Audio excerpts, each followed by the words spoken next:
My name is Alara Morgan, I'm 31 years old, and for 15 years, I was the forgotten daughter. The servant in my own family.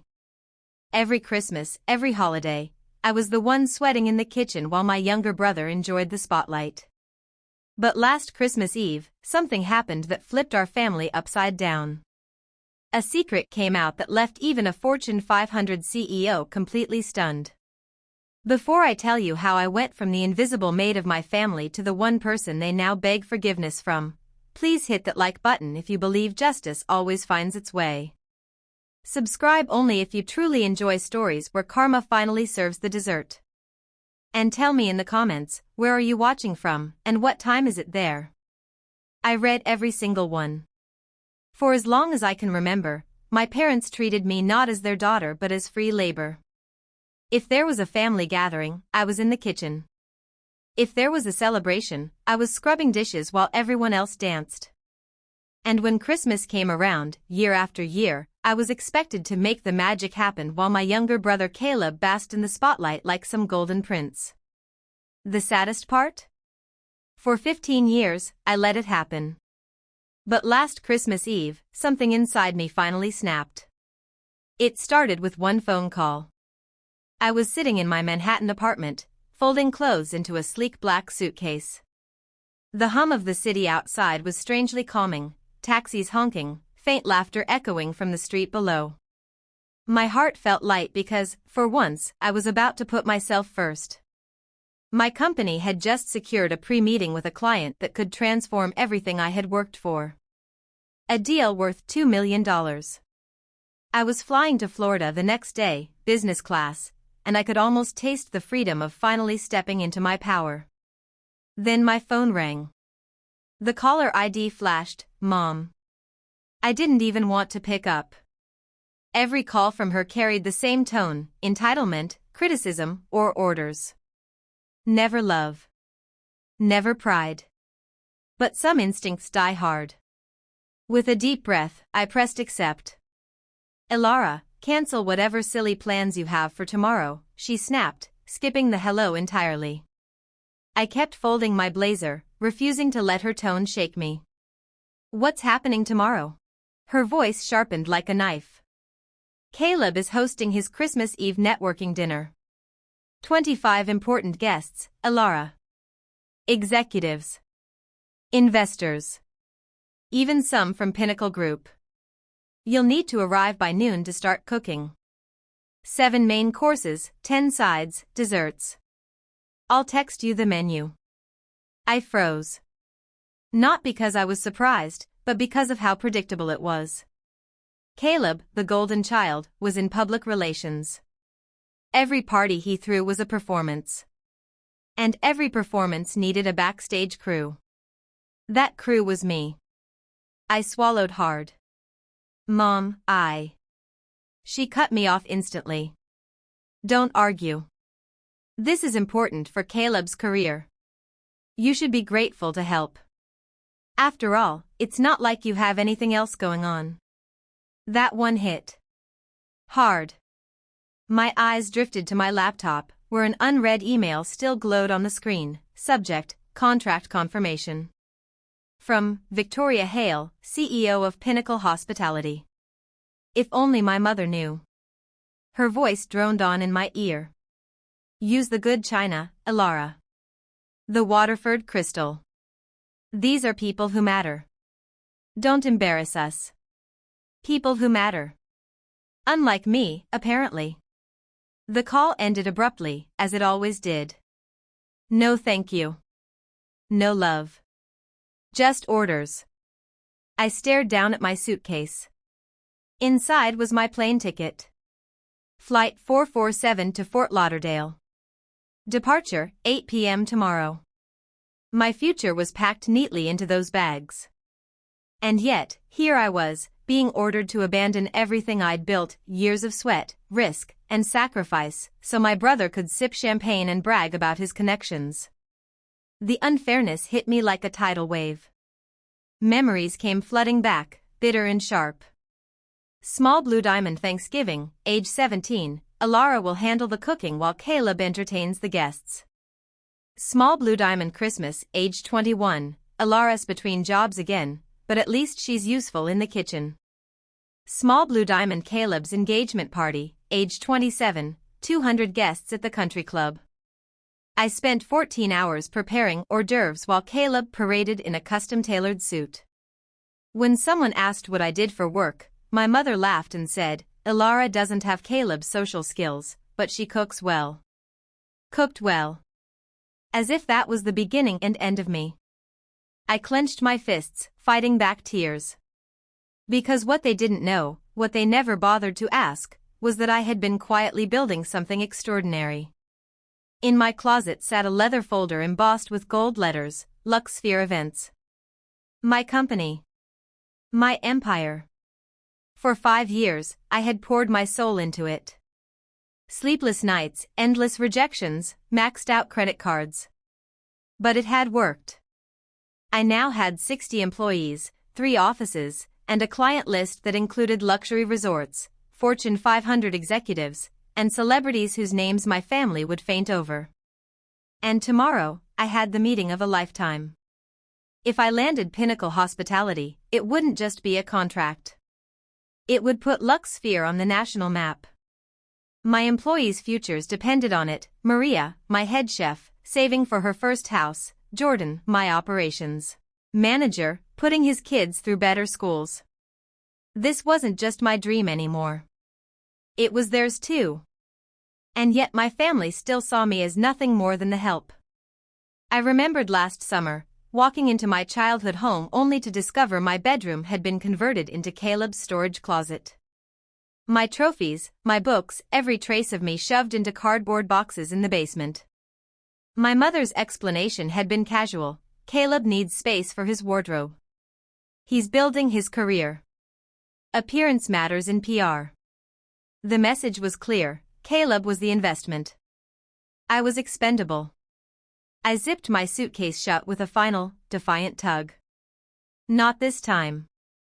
Then my phone buzzed. A text from Caleb. Mom says you're cooking tomorrow. Don't screw it up. These people are important. I nearly laughed. Important? I had just catered Victoria Hale's corporate retreat for 500 people last month. My team executed the entire event flawlessly, though I hadn't met her face-to-face yet. That meeting was scheduled for Florida. And now, in some twisted joke from the universe, my mother expected me to serve dinner to the very same woman who was about to sign a $2 million contract with me. I sat on the edge of my bed, the weight of the decision pressing down on me. Serve my family, or serve my future? For the first time in 15 years, I knew what I had to do. I wasn't going to play the servant anymore. I whispered it aloud, just to hear it in the air: not this time. The night after that phone call, I couldn't sleep. I lay in bed, staring at the ceiling of my Manhattan apartment, listening to the muted hum of the city that never sleeps. But it wasn't the traffic or the sirens keeping me awake, it was memories. 15 years worth of moments where I was the invisible daughter. To my parents, Caleb was the trophy, the golden child who could do no wrong. And me? I was just Alara. The one who cooked, cleaned, and stayed quiet. Flashbacks that cut deep. I remembered last year's country club dinner. My father was laughing with one of his golf buddies. Caleb's our success story, he said proudly, clapping my brother on the back.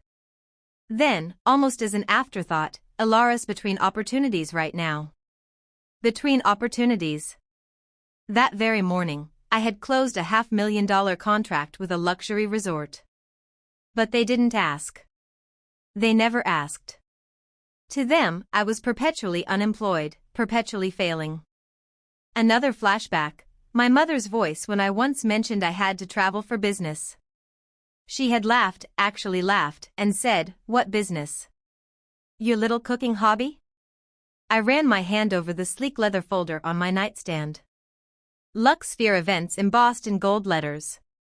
My cooking hobby had grown into a thriving company with 3 offices, 60 employees, and a client list that made other agencies jealous. I had built it without their money, without their connections, without even their acknowledgement. And that wasn't all. Just last week, my PR manager had shared incredible news. Forbes wanted me for their 40 Under 40 issue. Not just a feature, possibly the cover story. But in my parents' eyes, I was still the girl who burned the cranberry sauce at age 18. The memory that stung the most, though, was from last summer. I had gone home to visit, hoping maybe, just maybe, things would be different. But when I opened the door to my old bedroom, I froze. It wasn't my room anymore. My trophies, my books, even my childhood photos were gone.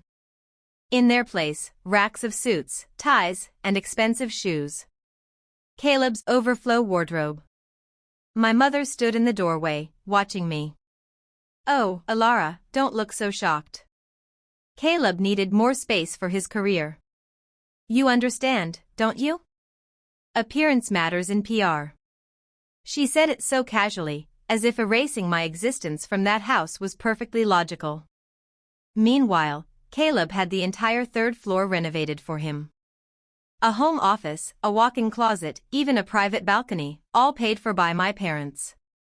I was left with nothing but dusty boxes in the basement, labeled with my name like an afterthought. Invisible. Always invisible. The secret life they never saw.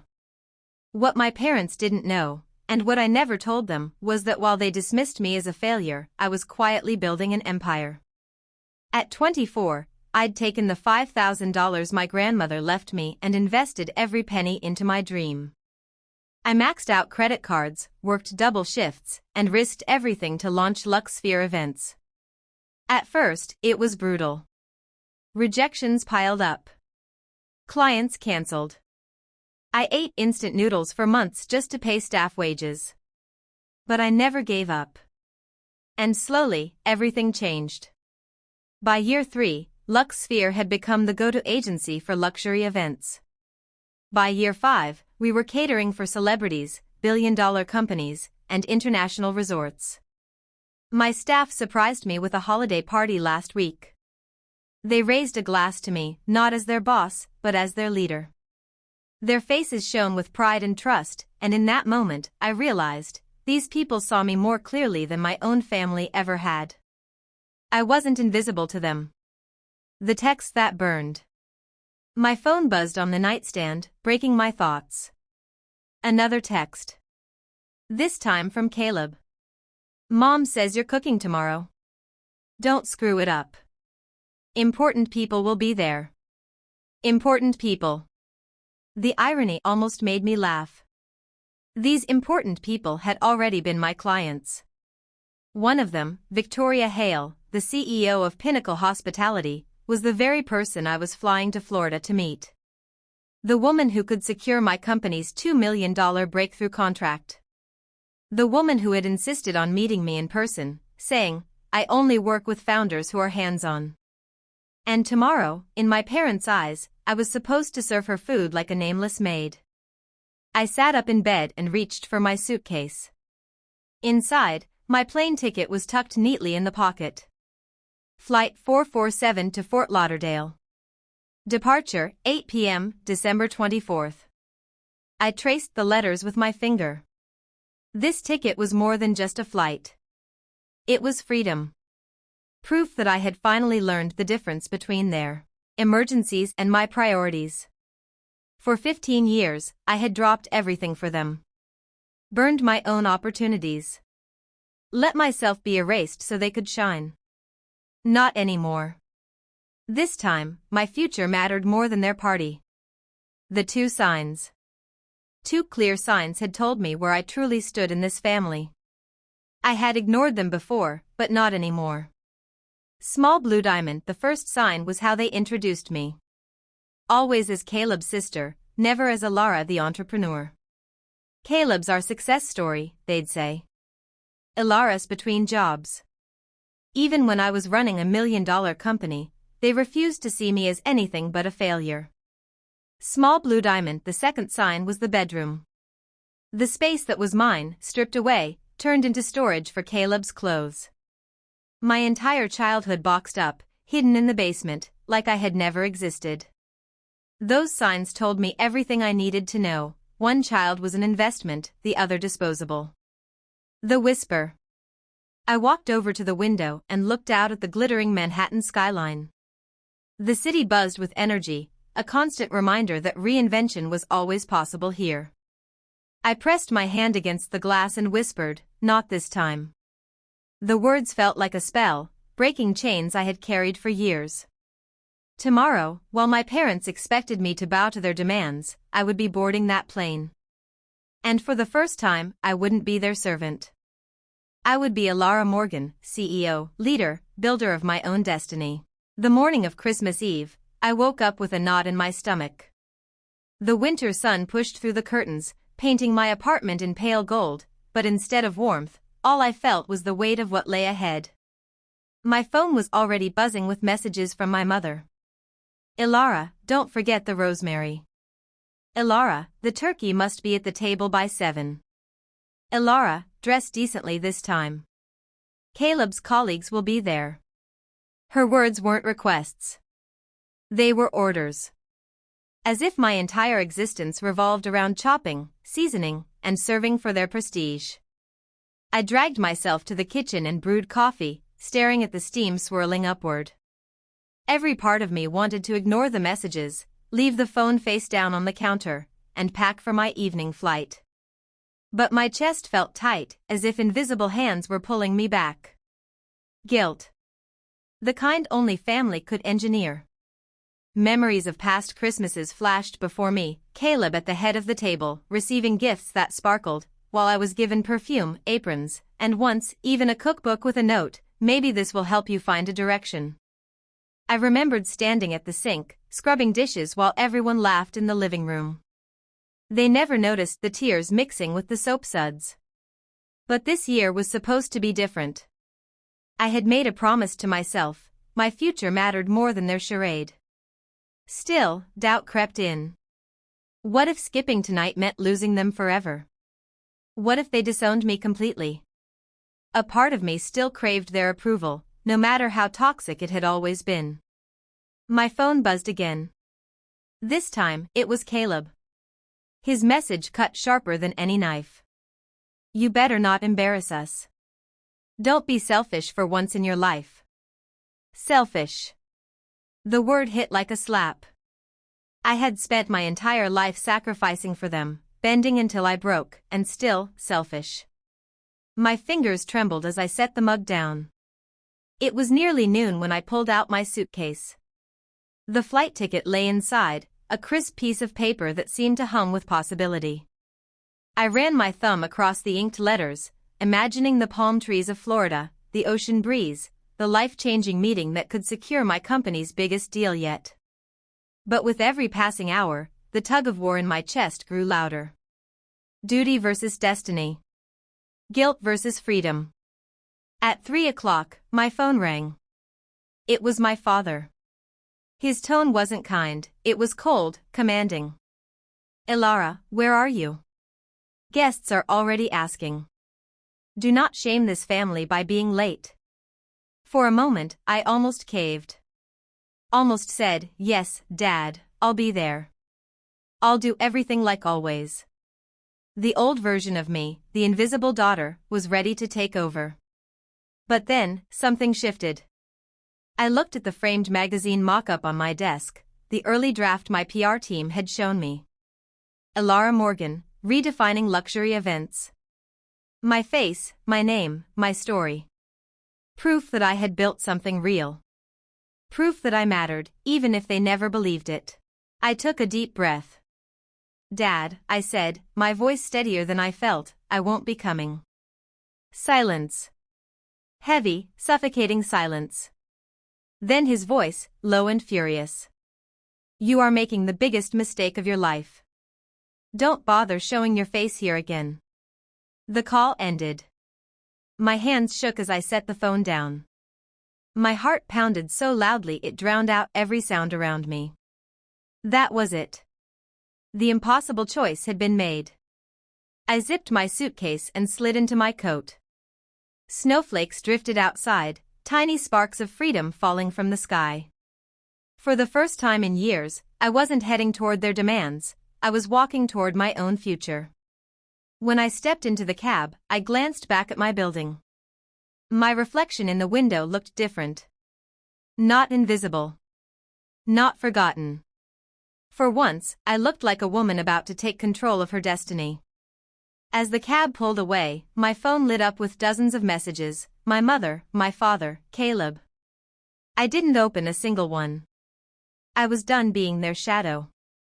Tonight, instead of serving food to people who never saw me, I would be boarding a plane. Not just to Florida, but to the life I had always deserved. And deep down, I knew, nothing would ever be the same again. The airport buzzed with its usual chaos, suitcases rolling, children crying, announcements echoing through the terminal. But for me, every sound felt muffled, distant, as if I were moving through a dream. I checked my watch, 7:02 p.m. boarding in 20 minutes. My chest tightened.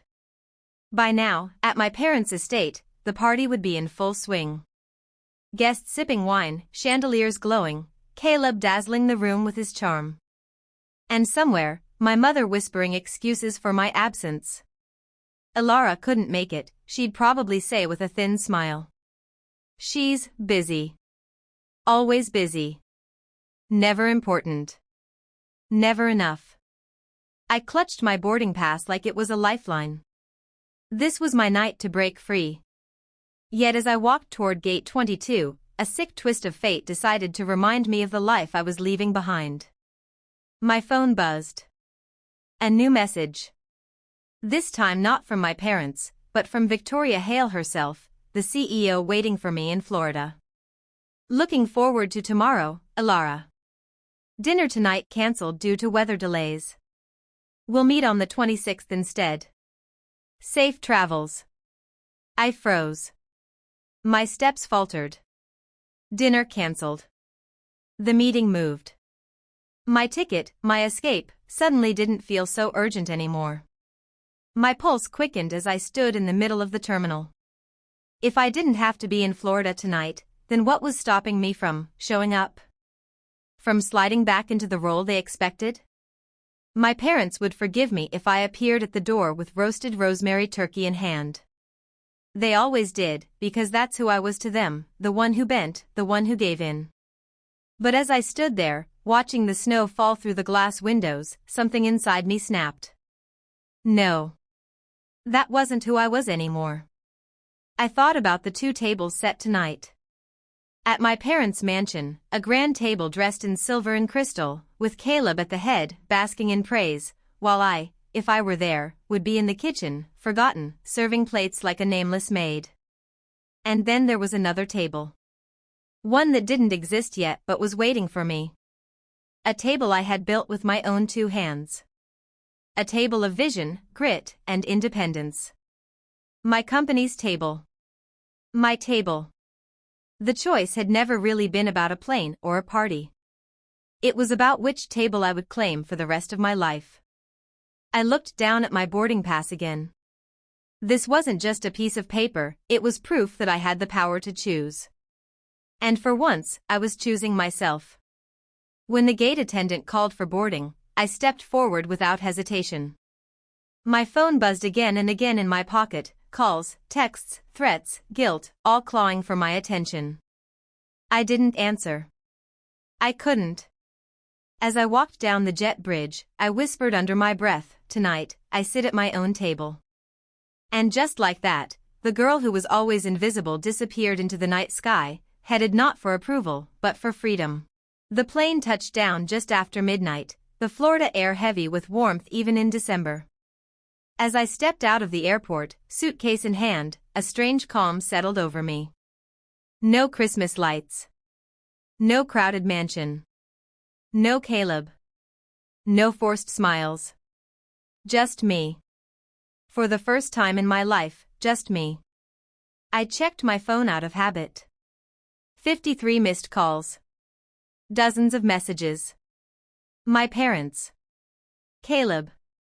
Even distant relatives. Some messages were sharp and cruel. You've embarrassed us all. You're selfish, ungrateful. Others dripped with manipulation. You ruined Christmas. Family comes first. Always.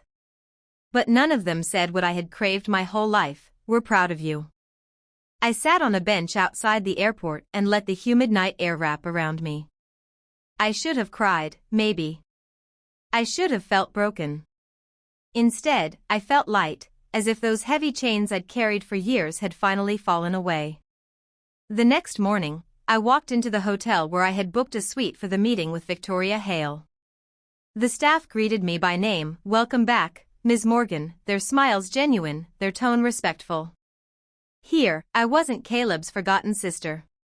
I wasn't invisible. I was Alara Morgan, CEO. 2 days later, when Victoria arrived, we shook hands across a polished mahogany table overlooking the ocean. She didn't ask about my family. She didn't care about where I came from. She cared about the empire I had built.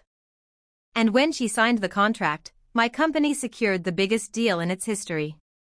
That evening, I stood on the balcony of my suite, watching waves crash against the shore. My phone buzzed again, but this time, I didn't flinch. I set it down, face down, and let it go silent. I thought back to the girl scrubbing dishes in her parents' kitchen, waiting for someone, anyone, to see her. That girl was gone. In her place stood a woman who had chosen her own table, her own destiny. Maybe one day my parents would realize what they had lost. Maybe they wouldn't. But it didn't matter anymore. Their approval was no longer the currency of my worth. For years, I had been the invisible daughter. But that night, staring at the horizon, I knew the truth.